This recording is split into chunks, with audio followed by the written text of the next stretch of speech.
सारे जहां से अच्छा हिंदोस्तां हमारा हमारा, सारे जहां से अच्छा। हम बुलबुले हैं इसकी, हम बुलबुले हैं इसकी, ये गुलसितां हमारा हमारा, सारे जहां से अच्छा।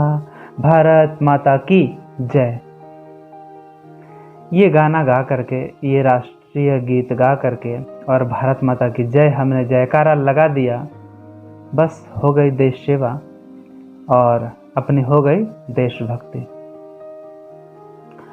बच्चों, मैं यह गीत गा करके और बीच में एक व्यंग्य बोल करके मैं शुरुआत करना चाहता हूँ। आज है 14 सितंबर, हिंदी दिवस। मतलब हिंदी को एक दिवस के रूप में मनाना है और हिंदी को मान सम्मान देना है। तो क्या सिर्फ 14 सितंबर को एक दिन हिंदी को मान सम्मान देने के बाद बस इतिश्री समझ लिया जाए? मतलब क्या सब कुछ हो गया? हिंदी दिवस को मनाने का क्या औचित्य है, क्या मतलब है? मैं आपसे कुछ प्रश्न करता हूं। आप हिंदी बोलने में फख्र, गर्व महसूस करते हैं या इंग्लिश बोलने में? आपका जवाब होगा इंग्लिश बोलने में। आपके पास पैसे हों, संसाधन हो, तो आप गवर्नमेंट स्कूल्स में, मतलब सरकारी स्कूल में पढ़ेंगे या फिर कॉन्वेंट स्कूल में? आपका जवाब होगा कॉन्वेंट स्कूल में, मतलब जहां इंग्लिश में पढ़ाई होती है ना? और आपको इंग्लिश बोलने में फख्र महसूस होगा। तो ये मानसिकता कहां से आ गई? यदि आप किसी आदमी से बात कर रहे हो या पदाधिकारी से बात कर रहे हो, हिंदी में बात करेंगे तो आपको उतना वैल्यू नहीं मिलेगा, लेकिन आप इंग्लिश में बात करें तो आपको ज़्यादा तवज्जो दी जाएगी, ज़्यादा वैल्यू आपको मिलेगी। यह मानसिकता कहाँ से आ गई? बॉलीवुड मतलब हिंदी सिनेमा जगत जो है उसको बॉलीवुड कहा जाता है। बॉलीवुड की फिल्में बनती हैं हिंदी में, लेकिन जब पोस्टर रिलीज होता है, जब प्रोमो जारी होता है, तो उसमें जब इंटरव्यूज़ होते हैं, साक्षात्कार लिया जाता है, तो वो लोग इंग्लिश में बोला करते हैं। बीच बीच में हिंदी, बीच बीच में इंग्लिश मिक्स किया करते हैं। मतलब न तो पूरी तरह से हिंदी के रहे, न तो पूरी तरह के इंग्लिश के रहे। मान सम्मान मिला हिंदी के कारण, पैसे मिले हिंदी के कारण, रोजी रोटी चल रही है हिंदी के कारण, लेकिन बढ़ावा दे रहे हैं इंग्लिश को। तो आखिर हिंदी दिवस मनाने का क्या मतलब है? हम हिंदी दिवस क्यों मनाएं? तो हिंदी दिवस सिर्फ 14 सितंबर को मना लेने से सब कुछ नहीं हो जाएगा, इस हिंदी को मान सम्मान नहीं मिल जाएगा। बल्कि हम क्या कर सकते हैं? आप जानते हैं हाई कोर्ट्स में, मतलब उच्च अदालत में, उच्च न्यायालय में, सुप्रीम कोर्ट्स में, मतलब उच्चतम न्यायालय में जो वकील लोग होते हैं, वो लोग जब बहस करते हैं तो वो इंग्लिश में बहस करते हैं, मैक्सिमम लोग। उसी तरह जब फैसले सुनाए जाते हैं तो मैक्सिमम जो फैसले होते हैं, आप देखेंगे वो पेपर, तो वो इंग्लिश में होते हैं। क्यों? ताकि ज़्यादा से ज़्यादा लोग समझ नहीं सकें। इंग्लिश को भारत में कितने प्रतिशत लोग समझते हैं? यदि 100 लोग भारत में हैं तो कितने प्रतिशत होंगे? आप खुद से सोचिए। मुझे लगता है, वो मुझे एग्जैक्ट डाटा तो नहीं पता, मुझे लगता है इंग्लिश बोलने वाले मुश्किल से 3% के आसपास होंगे। बाकी या तो हिंदी बोलते हैं या फिर भारतीय भाषाएं बोलते हैं। तो फिर हिंदी को इतनी तवज्जो दे करके फिर हिंदी दिवस मनाएं। आप इंग्लिश जानते हैं तो जल्दी नौकरी मिलेगी। आप जानते हैं कि ज़्यादा नौकरियां किस में बची हैं? प्राइवेट नौकरियां ज़्यादा बची हैं। और प्राइवेट नौकरियों में आपको यदि सिर्फ हिंदी आती है, इंग्लिश नहीं आती है, तो आपको प्रीफरेंस मतलब आपको बढ़ावा नहीं मिलेगा, आपको पहली प्राथमिकता नहीं मिलेगी, बल्कि यदि इंग्लिश जानने वाला वहाँ पे नहीं है तब उसके बाद आपको लिया जा सकेगा, आपको लिया जाएगा।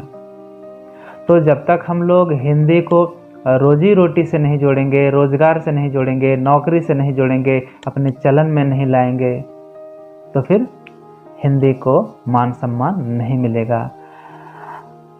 यदि आपको कुछ बोलने के लिए दिया जाए तो आप अच्छे से अपने अंदर की सोच को, विचार को अभिव्यक्त कैसे कर सकते हैं? अपनी भाषा में, या तो हिंदी में या तो भारतीय भाषाओं में, ठीक है, कर सकते हैं। इंग्लिश में आप अपने अंदर की बातों को नहीं निकाल सकते हैं उतने अच्छे से।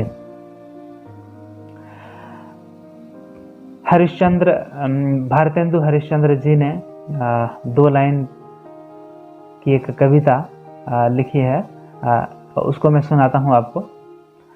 निज भाषा उन्नति अहे सब भाषा के मूल। निज भाषा उन्नति अहे सब भाषा के मूल।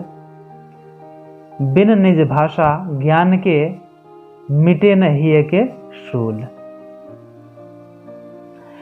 जो आपकी अपनी भाषा है उसी से आपका विकास हो सकता है। जो सर्वांगीण विकास बोलते हैं ना, वो आपका तभी हो सकता है।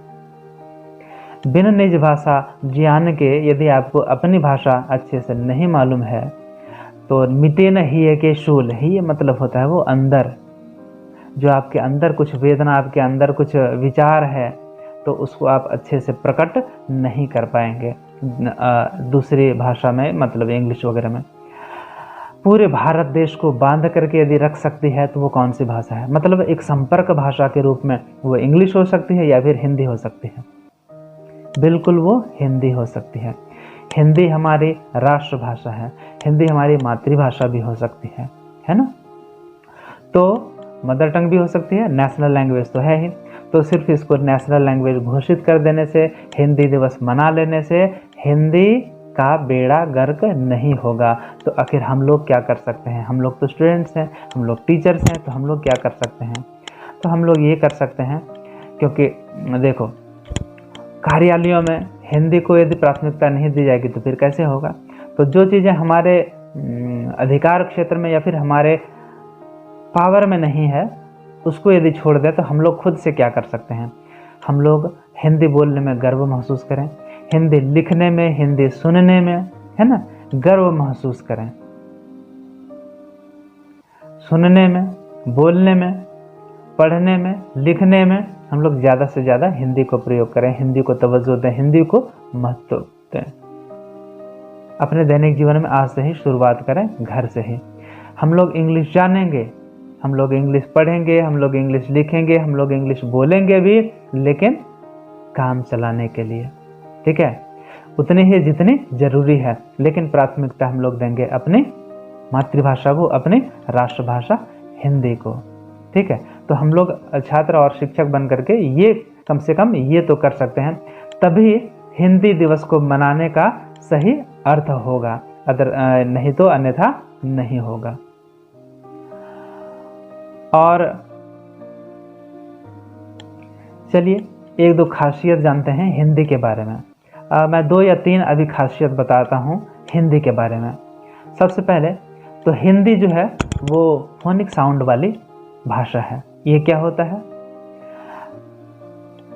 मतलब जैसी ध्वनि आप बोलेंगे, आप जानते हैं सभी भाषाओं की जो जड़ है, जो मूल है, वो क्या चीज़ है? वो ध्वनि है।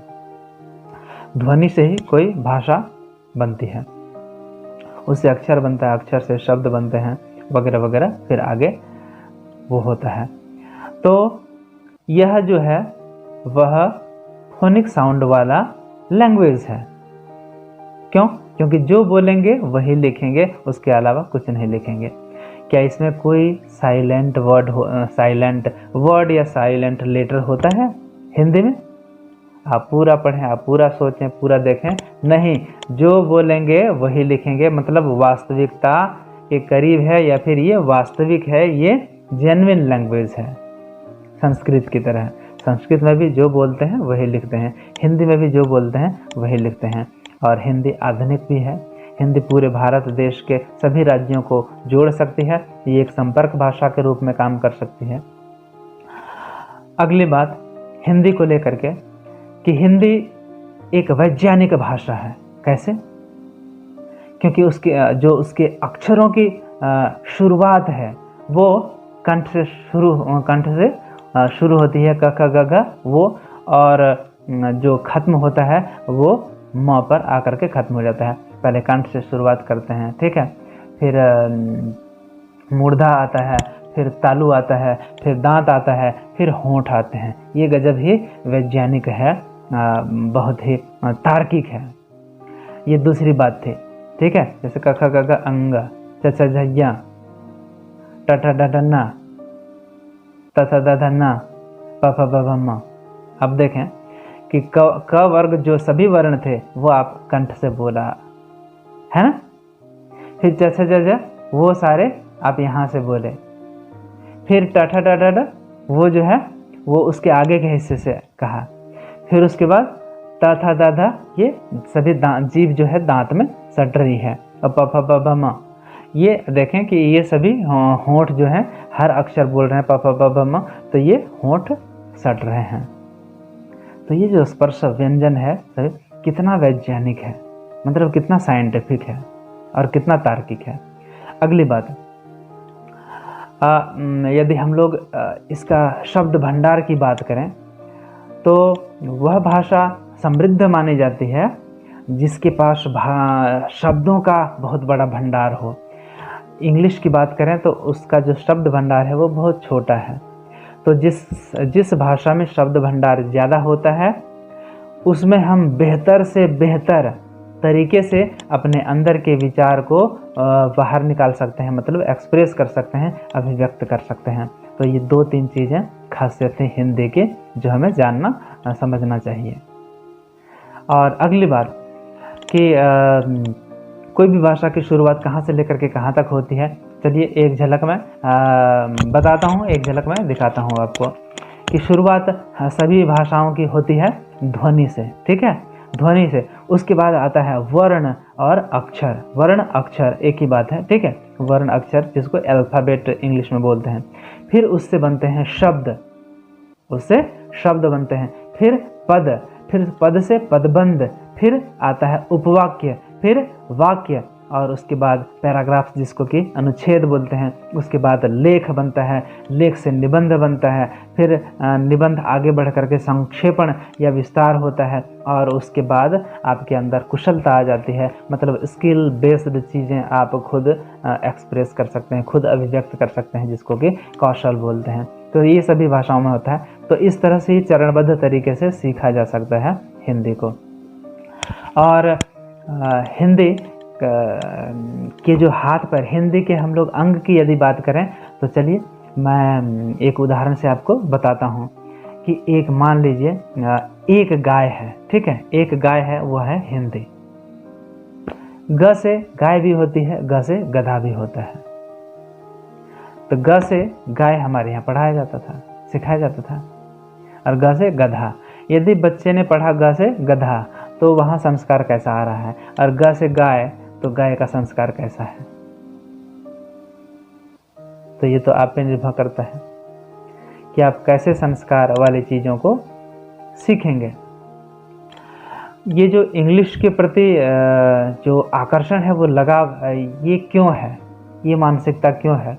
तो ये मानसिकता का कारण है मैकॉले शिक्षा पद्धति।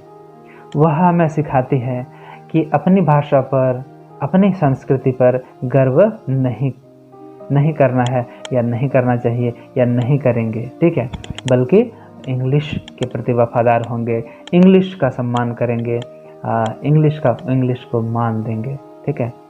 तो इसको बोलते हैं मैकॉले शिक्षा पद्धति। वो हमें सिखाती है। हमें पता नहीं चलता है कि हम उसको फॉलो कर रहे हैं, लेकिन जब आप ठंडे दिमाग से अच्छे से उसके बारे में सीखेंगे, पढ़ेंगे, तो आपको समझ में आएगा कि मैकॉले शिक्षा पद्धति हमारे यहाँ लागू है, जिसके कारण हमें हिंदी बोलने में लज्जा लगती है, हिंदी बोलने में शर्म आती है और इंग्लिश बोलने में गर्व महसूस होते हैं। आप ध्यान देंगे कि हिंदी बोलने के समय में आपसे कितनी भी गलतियां हो जाए, लेकिन आपको कभी शर्म, कभी दुख, कभी हिचक नहीं होगी कि आप गलत बोल रहे हैं। लेकिन इंग्लिश में थोड़ा सा आपने मिस्टेक किया तो लगा ओह कितनी पवित्र भाषा है, आपने थोड़ा सा मिस्टेक कर दिया, ओह सॉरी। ये मानसिकता है। तो एक गाय, उसको हम बोल सकते हैं हिंदी भाषा, ठीक है। उसके 4 पैर हैं। कौन से 4 पैर हैं? वर्ण, शब्द, वाक्य और चिन्ह, ये 4 पैर हो गए हिंदी के, ठीक है। और उसके 2 सींग हैं। सींग ये होते हैं ना, वो सींग क्या क्या है? 2 सींग, स्वर और व्यंजन, स्वर और व्यंजन। उसके शरीर में 3 जोड़ हैं। 3 जोड़ क्या हैं? स्वर संधि, वो संधि होती है ना, स्वर संधि, व्यंजन संधि और विसर्ग संधि, मतलब ये 3 जोड़ हो गए। एक सूंड है। सोचें, गाय मान लिया, यदि आप हिंदी भाषा को गाय मानते हैं तो फिर सूंड भी होगी, है ना। तो एक सूंड है, मतलब एक सूंड क्या है? वो तो आगे रहता है। तो सूंड की संज्ञा हमने किससे दी है? वो उपसर्ग से दी है, उपसर्ग आगे लगता है। एक पूंछ है। पूंछ पीछे लगती है, मतलब जो प्रत्यय होते हैं वो पीछे लगते हैं, है ना। फिर 3 जगह से बंधा हुआ है, मतलब 3 काल होते हैं, भूतकाल, वर्तमान काल, भविष्य काल, ठीक है। 3 माथा है उसका, उसके 3 सर हैं। वो क्या है? लिंग, वचन और पुरुष। लिंग, वचन और पुरुष। 7 हाथ हैं। 7 हाथ हैं। ये 7 हाथ क्या है? कारक, 7 प्रकार के कारक, है ना, और उसकी विभक्तियां। और 8 काम हैं, मतलब 8 कार्य हैं। आप जानते हैं कि कार्य के आधार पर शब्द विभेद, शब्द पार्ट्स ऑफ स्पीच कितने होते हैं? 8 होते हैं, है ना। तो यदि इस ढंग से सीखा जाए हिंदी भाषा को तो बहुत ही आसान तरीके से हम लोग इसको सीख सकते हैं। तो ठीक है बच्चों, अंत में बस मैं आप सभी को हिंदी दिवस की शुभकामनाएं देता हूं और आप लोगों से निवेदन करता हूं, आप लोगों से आग्रह करता हूं कि आप लोगों को जागरूक करें, लोगों को बोलें कि वे हिंदी बोलने में गर्व महसूस करें, हिंदी लिखने में गर्व महसूस करें, हिंदी सुनने में गर्व महसूस करें। और बस तभी हिंदी दिवस का मनाना जो है वो सफल होगा, वो सार्थक कहलाएगा। नहीं तो फिर हिंदी दिवस मनाने का कोई मतलब नहीं है। तो ठीक है बच्चों, आज के लिए बस इतना ही। मिलते हैं अगली वीडियो में नए प्रेरक प्रसंग के साथ। तब तक के लिए धन्यवाद।